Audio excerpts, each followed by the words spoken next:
20 अगस्त 2013 की शाम 7:21 के आसपास का वक्त हो रहा था। पीजीआई चंडीगढ़ से एक फ़ोन पहुंचता है दिल्ली के द्वारिका में।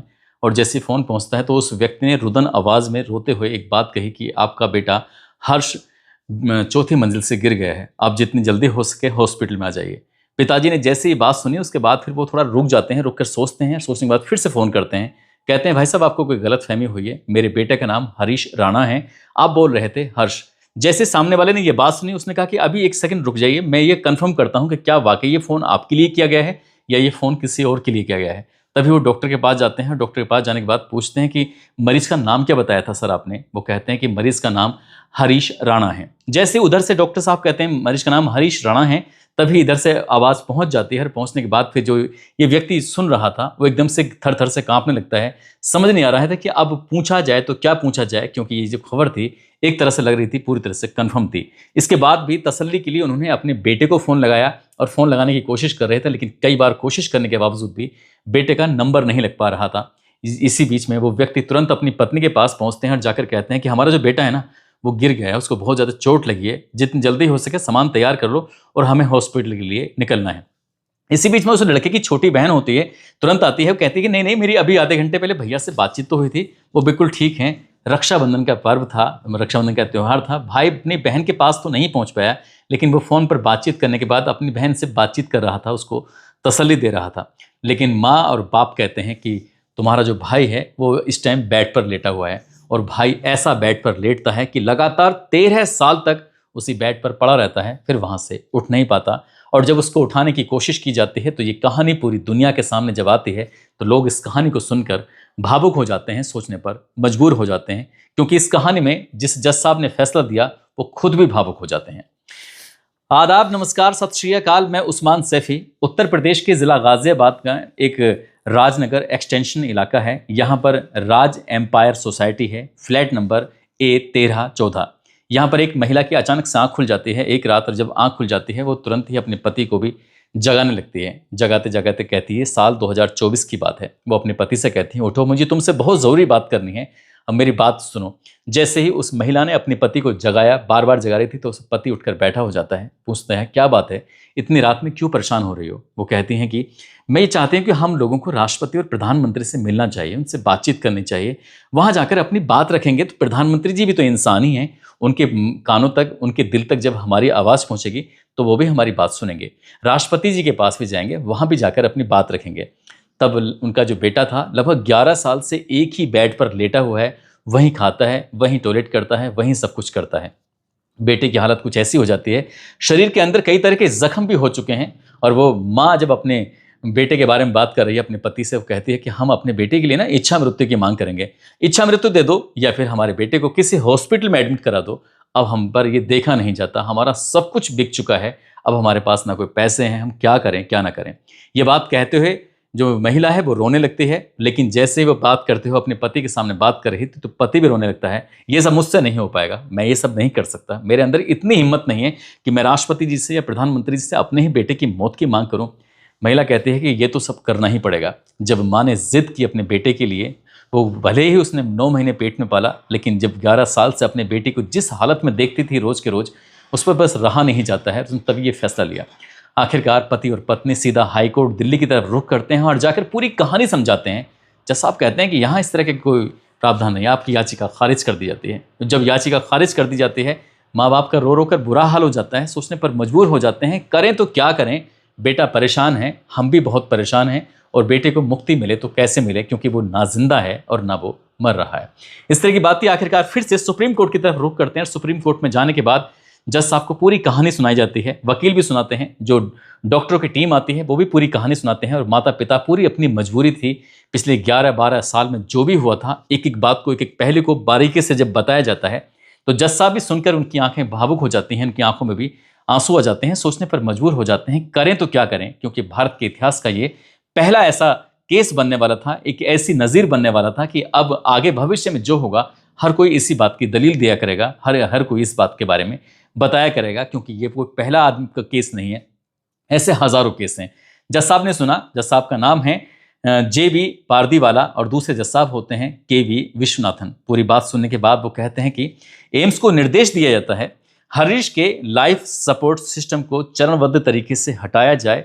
यह प्रोसेस इस तरीके से किया जाए कि मरीज की गरिमा को मतलब मरीज की गरिमा बनी रहे, उसे कोई परेशानी ना होनी चाहिए। इस तरह की बात थी। उसके बाद वो कहते हैं कि इच्छा मृत्यु यानी कि पैसिव यूथेनेशिया, मतलब किसी गंभीर रूप से बीमार मरीज को जिंदा रखने के लिए जो बाहरी लाइफ सपोर्ट या इलाज दिया जा रहा है उसे रोक दिया जाए या हटा दिया जाए, ताकि मरीज की प्राकृतिक रूप से मौत हो सके। बस इतना था। और जैसे ये फैसला दिया जाता है उसमें एक दो और हवाले दिए जाते हैं, और हवाला देते हुए जब जज साहब बोल रहे थे तब उनकी भी आंखें डबडबाई हुई थी, वो सोचने पर मजबूर थे। अब यहाँ से जब माता और पिता निकलते हैं तो उन्हें ऐसा लग रहा था कि ये सब जो हो गया है। तभी पत्रकारों ने उनके सामने माइक रखते हुए पूछा कि आपने जो एक मांग की थी वो मांग आपकी पूरी हो चुकी है, आप क्या कहना चाहते हो? पिता बस रोने लगते हैं। जैसे पिता ने रोना शुरू किया है तो उनकी रुदन, उनकी रोने की आवाज़, उनकी आंख से निकले हुए एक एक आंसू पूरा देश देख रहा था, पूरा भारत देख रहा था। तब लोगों ने इस कहानी के बारे में जानना चाहा कि आखिरकार क्या मामला था। वो कहते हैं कि साहब 20 अगस्त 2013 की शाम लगभग 7:21 के आसपास का वक्त था। एक फ़ोन आता है। वो कहते हैं कि तुम्हारा बेटा जो मोहाली का जो पीजीआई है, जहाँ पर उनका बेटा पीजी में रहता है, हॉस्टल में रहता है, उसकी चौथी मंजिल से बिल्डिंग से गिर गया है और गंभीर रूप से घायल हो गया है। हम जैसे ही वहाँ पहुँचते हैं, अपने बेटे की हालत जब देखते हैं, देखने के बाद लगता है कि उसे गिरा नहीं है बल्कि गिराया गया है। ऐसा लग रहा है जैसे उसे बहुत ज़्यादा मारा गया है, पीटा गया है। इसमें एफआईआर भी दर्ज होती है, पुलिस जांच भी करती है। पिता ने जो बात बताई थी उस पर भी कुछ प्रतिक्रियाएं आती हैं, लेकिन ये कभी नहीं पता चल पाया कि वो उसे मारा गया था, उसे गिराया गया था या कुछ और बात थी। अब आगे बस यही चलने लगता है कि वो गिर गया था। ये फिर माता पिता जब वहाँ जाने के बाद अपने बेटे को देखते हैं, देखने के बाद फिर डॉक्टर से बातचीत करते हैं। डॉक्टर कहते हैं कि इसकी स्थिति कुछ ऐसी हो गई है, ये किसी से ना बात कर सकता है, ना किसी को पहचान सकता है, ना ये बोलने चालने की स्थिति में नहीं है, यानी कि पूरी तरह से कोमा में है। और हम लोग देख रहे हैं पीजीआई चंडीगढ़ में लगभग 7 दिन तक उसका इलाज चलता रहा। 7 दिन के बाद डॉक्टर ने हाथ खड़े कर दिए कि हमने अपनी तरफ से पूरी कोशिश की है, आप एक काम करो, अपने इस बेटे को लेकर कहीं भी दूसरी जगह चले जाओ, जहाँ भी आप चाहो वहाँ इसका इलाज करा सकते हो, उपचार करा सकते हो। माता पिता बार बार अपने बेटे को याद करते हैं, सोचते हैं कि हमारा बेटा पढ़ने में शुरू से ही बहुत ज़्यादा होशियार होता है, हर बार टॉपर आया करता था, वो सिविल इंजीनियर बनना चाहता था, साथ ही बॉडी बिल्डिंग का उसको शौक लग जाता है, उसकी ज़िंदगी सब कुछ ठीक ठाक चल रही थी। अचानक ऐसा क्या होता है कि इतना खूबसूरत, इतना हैंडसम बालक, वो उसकी ज़िंदगी इस तरह से दूभर हो जाएगी, परेशानी में आ जाएगी। तभी वो अपने बेटे को जो इलाज करा, उसका जो बेटे का एडमिशन कराते हैं, एडमिशन सिविल इंजीनियरिंग में चंडीगढ़ यूनिवर्सिटी में कराते हैं। हर साल उसकी फ़ीस 1 लाख रुपये जा रही थी और हॉस्टल की फ़ीस लगभग 60,000 रुपये के आसपास जा रही थी। अंतिम सेमेस्टर में ये हादसा होता है। 20 अगस्त 2013 की बात है। परिवार वाले अपने बेटे को लेकर यहाँ से, यानी कि अब पीजीआई चंडीगढ़ से निकलते हैं 7 दिन के बाद और सीधे पहुँच जाते हैं AIIMS Delhi JPN trauma centre में। और वहाँ जाने के बाद बेटे का इलाज कराना शुरू कर देते हैं। यहाँ भी 1 सप्ताह तक ही इलाज होता है। डॉक्टर जवाब दे देते हैं, कहते हैं कि इसकी हालत सही नहीं है। अब जो खाना दिया जा रहा है वो भी एक पाइप के माध्यम से दिया जा रहा है, साथ ही एक टॉयलेट के लिए पाइप लगा हुआ था और डायपर उसको बांध दिया जाता है ताकि उसको कोई दिक्कत परेशानी हो तो फिर वो उसका वैसे हो जाए। अब ऐसी स्थिति में था। लगभग 7 दिन यहाँ रहने के बाद एम्स में डॉक्टर जवाब दे देते हैं और फिर किसी ने ये सलाह मशवरा दिया, आपको एक गाजियाबाद में हॉस्पिटल है, आपको वहाँ जाना चाहिए, हो सकता है कि आपका बेटा वहाँ ठीक हो जाए। अब गाजियाबाद के एक प्राइवेट हॉस्पिटल में बेटे को वहाँ भर्ती कराया जाता है और जैसे बेटा भर्ती होता है, लगभग 18 दिन रहता है, तभी डॉक्टर का बिल आ जाता है लगभग 7 लाख रुपए के आसपास। 7 लाख रुपए बिल आता है। माता पिता को बिल्कुल भी टेंशन नहीं थी, बस टेंशन इस बात की थी कि बेटा ठीक हो जाए, भले ही चाहे पूरी जिंदगी जो भी कुछ कमाया है सब कुछ बेटे पे लग जाए, क्योंकि उनका जो बेटा है वो बहुत ही ज़्यादा मेहनती, उसके जो बहुत सारे सपने थे, अपने बेटे के सपने पूरा करना चाहते थे। वक्त जैसे जैसे आगे बढ़ रहा था वैसे वैसे उसकी सेहत और भी डाउन हो रही थी, लेकिन उस पर कोई, उसके सुधार में कोई असर नहीं हो रहा था। यहाँ से फिर राम मनोहर लोहिया हॉस्पिटल में लेके जाते हैं। उस टाइम राम मनोहर लोहिया हॉस्पिटल में रहता है। यहाँ से फिर लोकनायक जयप्रकाश हॉस्पिटल में लेके जाते हैं और यहाँ के बाद फिर सफ़र फोर्टिस के लिए जाता है और फोर्टिस के बाद फिर नोएडा के हॉस्पिटल में इलाज शुरू होता है। अब यहाँ से ऐसा कोई हॉस्पिटल नहीं था कि जहाँ जिसने कुछ भी सलाह मशवरा दिया जहाँ बेटे को लेके नहीं जाते। 2013 ऐसे ही निकल जाता है, 2014 साल आता है वो भी ऐसे निकल जाता है, 2015 भी ऐसे निकल जाता है। अपने बेटे को जहाँ तहाँ हर जगह लेके जाने की कोशिश कर रहे थे। बेटा ना बोल पाता था, ना बेटा सुन पाता था, बस आंखें खुली हुई थी, देखता था, लेकिन सामने कौन उसकी तीमारदारी कर रहा है, उसके माता हैं, पिता हैं, भाई हैं, बहन हैं, डॉक्टर हैं, नर्स हैं, कौन है, ये नहीं पता चल पा रहा था। और बेटे का लगातार इलाज चलता चला जाता है और वो बेड पर ऐसा पड़ जाता है, उस बेड पर वो अपने आप से उठने की स्थिति में होता ही नहीं था। स्थिति ये आ जाती है कि उसको अब डायपर बांधना पड़ता था ताकि वो टॉयलेट वगैरह कर दे तो शायद उसमें आ जाए, और एक टॉयलेट के लिए उसके लिए अलग से एक पाइप लगा हुआ था। अब खाने की स्थिति ऐसी थी कि वो मुंह से खाना खा नहीं सकता था। पाइप लगा हुआ था, वहीं से कुछ ना कुछ डालना पड़ता था लिक्विड में, और उसके पेट में पानी पहुंच जाया करता था, ये खाना पहुंच जाया करता था, खाना पानी पहुंचा। उसके बाद फिर ये एक ऐसी दिनचर्या बन जाती है, रोज सुबह 4 बजे उठना होता था, चाहे वो माता उठे, चाहे वो पिता उठे, चाहे छोटा भाई उठे। और इस हिसाब से उन्होंने नर्स भी अपने घर पर रखना शुरू कर दिया, क्योंकि बच्चा पढ़ना जाएगा या फिर माता पिता ये सब के सब उसमें बिजी हो जाया करते थे। उस वक्त उनके पास जो पैसे थे वो पैसे लगाते चले जाते हैं। लगभग हर महीने 50,000 रुपए की दवाइयों पर खर्च हो रहे थे, और कुछ साल तक लगातार बताया जाता है कि एक 27,000 रुपये प्रति माह के हिसाब से एक नर्स भी रहने लगती है, ताकि माता पिता शायद उतना अच्छे से ख्याल ना रखें, लेकिन नर्स उसकी देखभाल ठीक से करे, वो भी देख रेख में होता रहता था।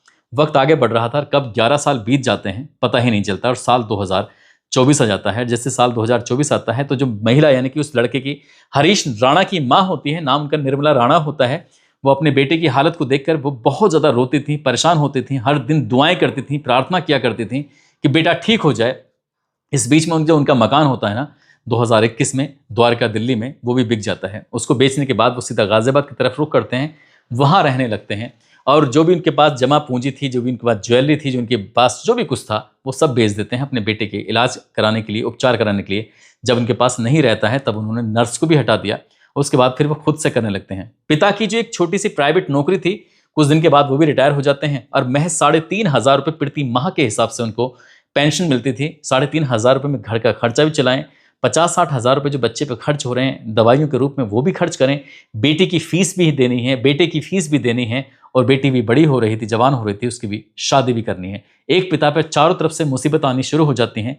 तभी माँ ने फैसला लिया, अपने बेटे को याद करते हुए उसके आगे हाथ जोड़ते हुए माफ़ी मांगते हुए कहा कि मुझे एक फैसला लेना है बेटा, मुझे माफ़ कर देना। तब वो अपने पति से कहती हैं कि हमें राष्ट्रपति जी से मिलना चाहिए, हमें प्रधानमंत्री जी से मिलना चाहिए, और हमें मांग करनी चाहिए कि हमारे बेटे को इच्छा मृत्यु दे दी जाए। जब इस तरह की बात आती है तो उसके बाद फिर पति को ये बात सुनने के बाद बहुत बड़ा धक्का लगता है, झटका लगता है। एक बाप अपने बेटे के लिए ऐसा कैसे सोच सकता है? बस यही बात बार बार बोला जा रहा था, सोचा जा रहा था, और वो रो रहे थे।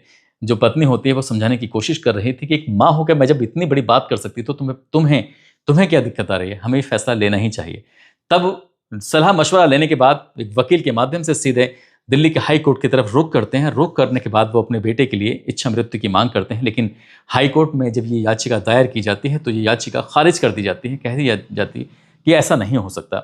अब यहाँ से जब उन्हें कुछ सफलता नहीं मिलती है तब इसके बाद वो फिर सुप्रीम कोर्ट की तरफ रुख करते हैं। पिता ने एक नया काम भी शुरू कर दिया था। वो बीच बीच में जब पैसे की ज़रूरत होती थी, किल्लत होती थी, इसके लिए स्कूटर का इंतज़ाम किया। स्कूटर का इंतज़ाम करने के बाद घर पर सैंडविच बनाया करते थे, बर्गर बनाया करते थे, कोल्ड ड्रिंक का इंतज़ाम करते थे।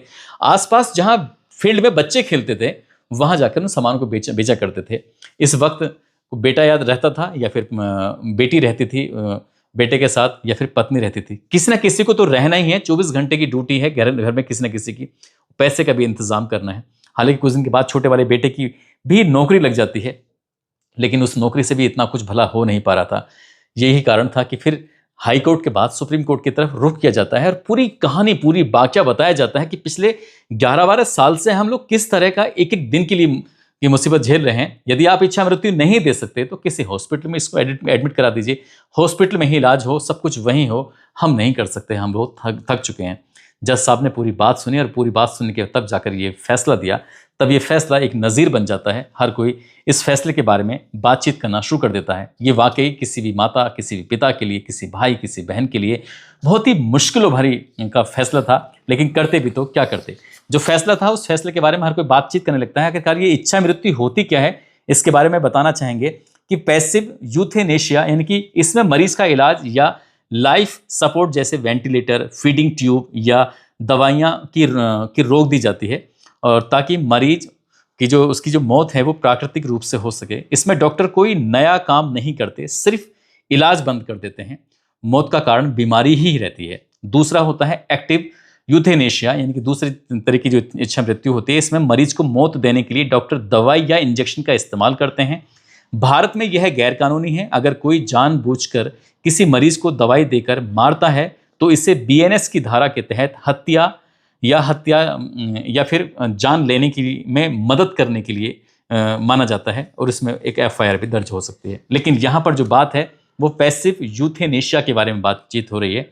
और ये कुछ दिन के बाद जो हरीश राणा हैं उनके जो भी सपोर्ट मेडिकल सपोर्ट लगे हुए हैं वो हटा दिए जाएंगे और हटने के बाद जो भी जिस रूप में भी उनकी मौत होगी बस उसका इंतजार किया जाएगा, ऐसा एम्स को निर्देश दे दिए गए हैं। और ये जो खबर पढ़ी जा रही है तो लगभग 8 दिन में, 10 दिन में या 15 दिन में ये प्रोसेस हो जाएगा। दरअसल संविधान में इच्छा मृत्यु का जो प्रावधान है, इसका जो कानून है, ये साल 2005 में कॉमन कॉज नाम की एक एनजीओ होती है, उसने पैसिव यूथेनेशिया यानी कि निष्क्रिय इच्छा मृत्यु के अधिकार की मांग करते हुए सुप्रीम कोर्ट में एक याचिका दायर की थी। इस पर 9 मार्च 2018 को सुप्रीम कोर्ट के सीजीआई दीपक मिश्रा की अगुवाई में 5 जजों की बेंच ने इच्छा मृत्यु को कानूनी मान्यता दे दी थी। तब सुप्रीम कोर्ट ने कहा था कि अगर किसी मरीज को लाइलाज बीमारी हो या वेजिटेटिव स्टेट में यानी कि लाइफ सपोर्ट सिस्टम पर ही जिंदा हो तो प्राकृतिक तरीके से मृत्यु के लिए उसका इलाज बंद किया जा सकता है। इसे इच्छा मृत्यु नहीं बल्कि सम्मान के साथ मृत्यु का अधिकार माना जाएगा। यह अधिकार संविधान के आर्टिकल 21 का हिस्सा है जिसमें सम्मान से जीने के साथ सम्मान से मरने का अधिकार है। दोस्तों, इस पूरे घटनाक्रम को सुनाने का उद्देश्य किसी को परेशान करना नहीं है, किसी का दिल दुखाना नहीं है, बल्कि आपको जागरूक करना है। आपको बताना है कि इस तरह के हमारे देश के अंदर एक दो नहीं है, हजारों की संख्या में बल्कि लाखों की संख्या में केस हैं। न जाने कितने लोगों ने याचिकाएं दायर कर रखी हैं। हरीश राणा की वजह से न जाने कितने लोगों का भला हो सकता है, आप इस बात का अंदाजा लगा सकते हैं। माता पिता ने ये लड़ाई जीत कर न केवल अपने बेटे को बल्कि न जाने कितने लोगों को इसमें राहत प्रदान की है। जाते जाते मालेगांव के रहने वाली वैष्णवी हैं, मुमताज हैं, कासिमुद्दीन हैं, आज इनका जन्मदिन है। इनको जन्मदिन की ढेर सारी शुभकामनाएं, बहुत बहुत मुबारकबाद। और लखनऊ के रहने वाले हैं शैलेंद्र प्रताप सिंह, उनकी पत्नी कंचन सिंह है, आज इनकी शादी की सालगिरह है। इनको शादी की सालगिरह की बहुत बहुत शुभकामनाएं, बहुत बहुत मुबारकबाद। आप सब लोग अपना ख्याल रखें, सुरक्षित रहें। जय हिंद, जय भारत।